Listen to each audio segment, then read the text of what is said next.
रामबन से करीब 22 किलोमीटर दूर धर्मकुंड में अभी हम मौजूद हैं और आपने देखा जो 2 रोज़ कबल रामबन में तबाहकुन बारिशें हुई और उन्हीं बारिशों के चलते मैं आपको बता दूं कि धर्मकुंड में 30 से 35 मकान या उससे ज़्यादा मकानात को जो है काफ़ी ज़्यादा नुकसान पहुंचा है।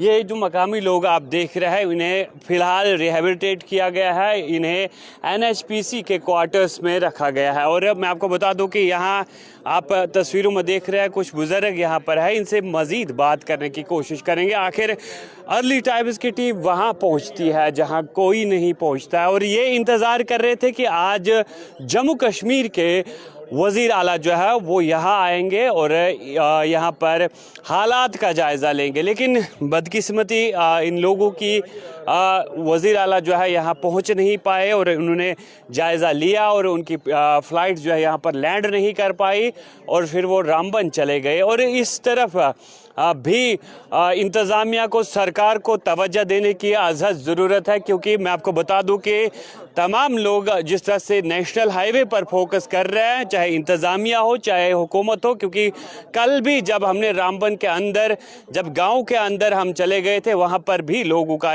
यही कहना था, यही मानना था कि सबकी नज़रें इस वक्त जम्मू श्रीनगर नेशनल हाईवे पर है, बल्कि जो यहाँ के मकामी लोगों को नुकसान पहुँचा है उस तरफ तवज्जो देने की अज़हद ज़रूरत है। कुछ लोगों से यहाँ बात करने की कोशिश करेंगे, कुछ बुजुर्ग यहाँ पर हमारे साथ मौजूद है।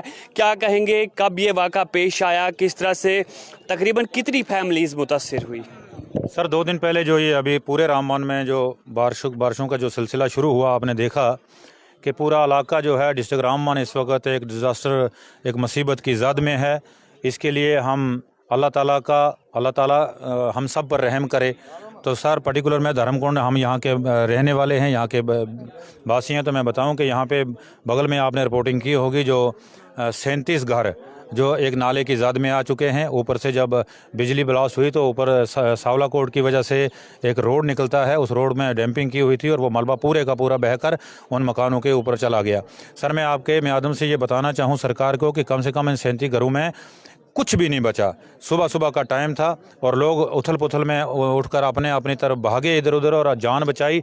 जानी नुकसान तो कुछ नहीं हुआ, लेकिन मैं ये ज़रूर बताता चलूँ कि माली तौर पे कुछ भी नहीं रहा। चाहे किसी की भेड़ बकरियां थीं, किसी का माल चौखर था, या कोई कंबल था, या कोई घर में 100 तरह की चीज़ें होती है, गरीब आदमी के घर में भी अपने रिहाइश का सामान होता है, वो पूरी तरह से तबाह हो गया। उसके बाद फौरी तौर पर एडमिनिस्ट्रेशन हरकत में आई और हमारे जो कंसर्निंग MLA हैं वो हरकत में आए और कम से कम इस जो 27 फैमिलीज़ हैं इनको यहाँ पे सेटल किया गया। जो आज आप इंतज़ार अभी कर रहे हैं कि यहाँ चीफ मिनिस्टर साहब आएंगे, लेकिन आ नहीं पाए। सर चीफ मिनिस्टर साहब का आपने देखा, अभी हेलीकॉप्टर ने 2 टूर ऊपर से लगाए, चीफ मिनिस्टर साहब यहाँ पे विजिट ना कर पाए। हम तो बड़ा एक शौक और एक वलवला रखते थे कि हम आज अपनी बात रखेंगे, लेकिन चलो बदकिस्मती से ना हो पाया। MLA साहब हमारे बीच में थे, अभी यहाँ से गए। तो मैं यही बताना चाहूँगा सर कि ये NHPC के जो यहाँ पे क्वार्टर बने हुए हैं, यहाँ पे एक रूम और एक वॉशरूम जो है वो पर फैमिली जो है खोल के दिया गया है। लेकिन मेरी गुजारिश रहेगी कि इस एक रूम से और एक वॉशरूम से गुजारा नहीं चलने वाला। एक घर में कम से कम 15-15, 10-10 मेंबर हैं। मेरी गुजारिश है कि सारे क्वार्टर खुलवाए जाएँ और जब तक इनको, मेरी एक मैं ज़ोर दे के एक ही बात आपसे बताऊँगा कि कम से कम जितने भी लोग मुतासर हैं इनको रिहेबिलिटेट किया जाए और अल्टरनेट लैंड इनके लिए चूज़ की जाए, कोई स्टेट लैंड जहाँ पे तहसीलदार साहब को ये ड्यूटी लगाई जाए, रामबन तहसीलदार को, कि कम से कम इन लोगों को कहीं पे बिठाया जाए। जितना नुकसान हुआ है उसका तखमीना लगाने के लिए, उसकी असेसमेंट करने के लिए यहाँ पर ऑफिसरान को डिप्यूट किया गया। जी सर, नायब तहसीलदार वगैरह, यहाँ नायब तहसीलदार गांधरी भी मौजूद है, SDM गूल मौजूद है, तहसीलदार गूल मौजूद है और दूसरे जितने भी डिपार्टमेंट हैं वो कम से कम यहाँ पर आए और अभी तक लिस्टें बन रही हैं। जिसका जो भी नुकसान हुआ है उसका तखमीना सरकार जो है वो लगा रही है और हम सरकार से यही चाहेंगे कि कम से कम इस वक्त पूरा स्टेट जो है, कभी आप देखते हो राजौरी में, कभी रामबन में, कभी कश्मीर में, तो कम से कम इसको नेशनल डिजास्टर डिक्लेयर किया जाए ताकि लोगों को प्रॉपर तरीके से जो है रिहेबिलिटेट किया जाए। खाने पीने की चीज़ें दस्तयाब हैं? सर खाने पीने का तो यहाँ पे वॉलंटियर्स ने भी, इलाके से लोगों ने बड़ी तावन किया है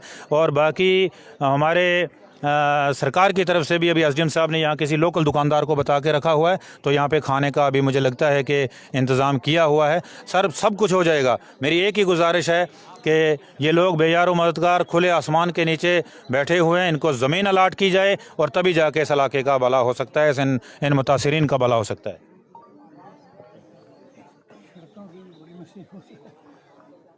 तो आपने तस्वीरें देखी और मकामी लोगों को भी सुना किस तरह से ये परेशान है, क्योंकि एक आशियाना तैयार करते करते उम्रें बीत जाती है। लेकिन मैं आपको बता दूं कि ये इस वक्त बेघर हुए हैं और इंतज़ामिया की जानिब से इन्हें फ़िलहाल रिहेबिलिटेट यहाँ पर किया गया है। एनएचपीसी के कुछ क्वार्टर्स है, यहाँ पर इस वक्त ये रिहाइश पजीर है। लेकिन मैं आपको बता दूं कि इनका भी मानना है कि इसे नेशनल क्लाइमेटी नेशनल डिज़ास्टर जो है डिक्लेयर किया जाना चाहिए, ताकि इन लोगों की मदद हो सके, क्योंकि ये लोग जो है इस वक्त घर से बेघर हुए हैं। आप एक बार फिर से विजुअल्स देख लीजिए किस तरह से यहाँ पर लोग जो है वो परेशान हाल है, क्योंकि आखिर अपने आशियाने छोड़कर ये बाहर है। और फिलहाल मैं आपको तस्वीरें दिखा रहा हूँ, ये मकामी लोग हैं जिन्हें यहाँ पर इंतज़ामिया और सरकार की जानिब से फिलहाल रिहेबिलिटेट किया गया है। लेकिन आज उम्मीद लगाए बैठे थे कि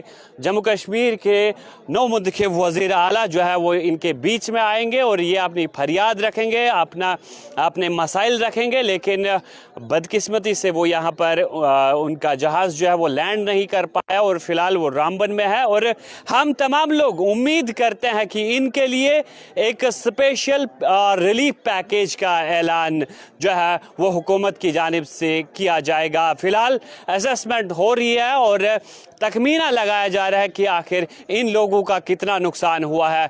अर्ली टाइम्स के लिए रामबन से सोहेल जावेद।